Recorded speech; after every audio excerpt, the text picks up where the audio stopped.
Ambassador Thixora of the Sorvith Diplomatic Corps had requested a coalition bodyguard for the KTH Science Station conference the way she requested most things, with specific criteria, precise expectations, and the absolute confidence of someone who had been doing this for 19 years and knew exactly what she needed. She had requested experience, professionalism, discretion, and, this was the criterion she had emphasized most carefully, the ability to blend into a diplomatic environment without creating disruption.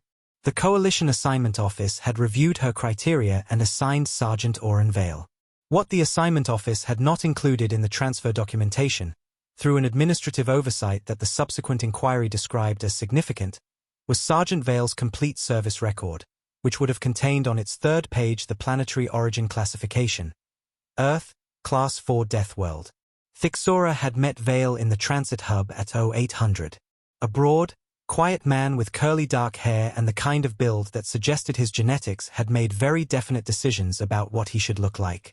He had nodded at her briefing without interrupting, asked 2 precise questions about the station's layout, and followed her onto the transport with the presence of someone who took up space without demanding attention for it.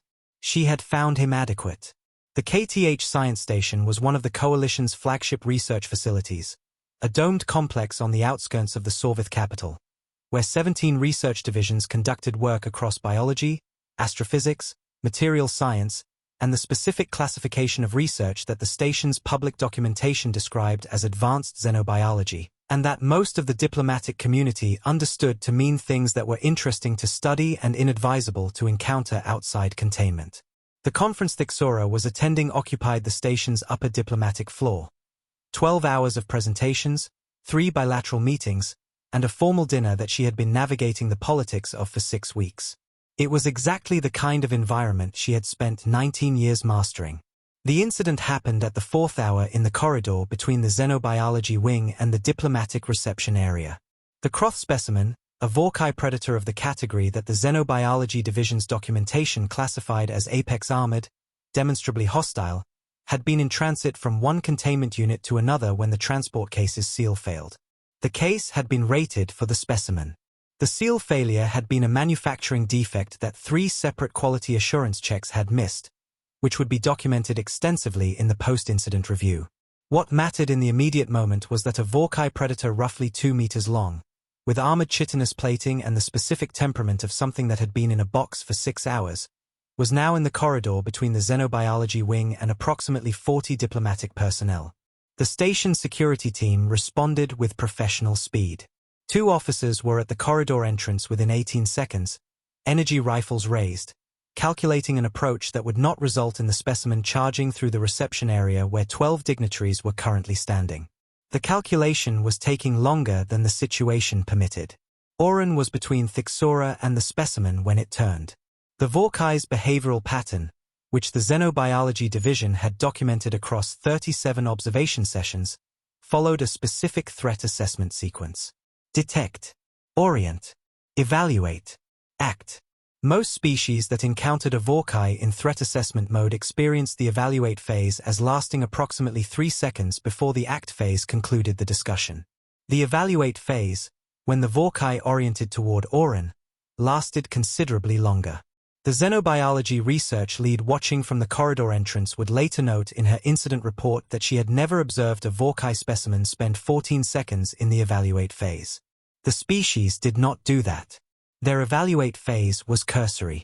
Oren looked at the Vorkai with a specific quality of attention that 14 years of service on missions that the Coalition filed under extreme environment, high-threat contact had produced. He did not move backward. He did not move forward. He stood in the corridor with the stillness of something that was also, in its own right, assessing. The Vorkai made a sound, low, resonant. The specific vocalization that the observation reports classified as threat acknowledgement rather than threat initiation.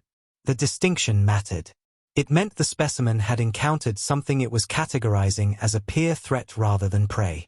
Then it charged anyway, because Vorkai were not renowned for diplomatic resolution, and Oren met it with the efficiency of someone who had spent years on a planet where everything was trying to kill him and had developed opinions about how to manage that. The engagement lasted 40 seconds. At the end of 40 seconds, the Vorkai was subdued, and Oren was kneeling on the floor with one fist still raised and a collection of new bruises that the medical team would document as impressive but non-critical. The shattered fragments of the transport case were distributed across approximately 6 meters of corridor. The station security team had not fired a single shot, primarily because there had been no window in which doing so would have been safe, and also because the situation had resolved before they identified one. Thixora stood in the corridor and looked at the scene. 19 years of diplomatic experience. She had navigated faction wars, succession crises, 3 separate coup attempts, and a trade conference that had technically started a minor armed conflict before she personally intervened. She had seen a great many things. She had not seen this.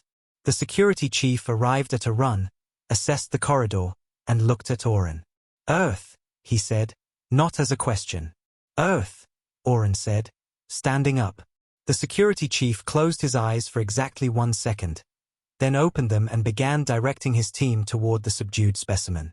Thixora walked to where Oren was standing and looked at him in the specific way of someone recalibrating an assessment they had considered settled.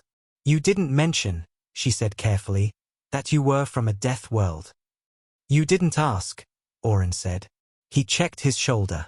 The armor had a new scoring mark where the Vorkai's secondary claw had found a gap and appeared to find the assessment satisfactory. The briefing criteria were experience, professionalism, and discretion. I addressed all 3. A long pause. The Vorkai paused, Thixora said, for 14 seconds. "They don't do that. Things from Earth don't read as prey," Oren said simply. "We've had a long time to work on that." Another pause, filled by the sound of security teams managing the corridor. Somewhere distantly, 12 dignitaries being shepherded back to the reception area by station staff who were explaining that the situation was under control and that the dinner would proceed on schedule. Thixora looked at the corridor, at the specimen, at her bodyguard who had just done something that the Xenobiology division would be writing papers about for years. "The dinner," she said, "starts in 40 minutes. I need you presentable." Oren looked at his torn sleeve. Looked at her. Something moved through his expression that was, she would later decide, amusement operating at a very low frequency. "I'll need 10 minutes, he said. He was ready in 8. The dinner proceeded without incident. The conference concluded successfully 2 days later. Ambassador Thixora submitted a formal commendation for Sergeant Orenvale's conduct under pressure. Attached to the commendation was a separate recommendation addressed to the Coalition Assignment Office. It contained only 7 words. "Please include the Deathworld classification next time."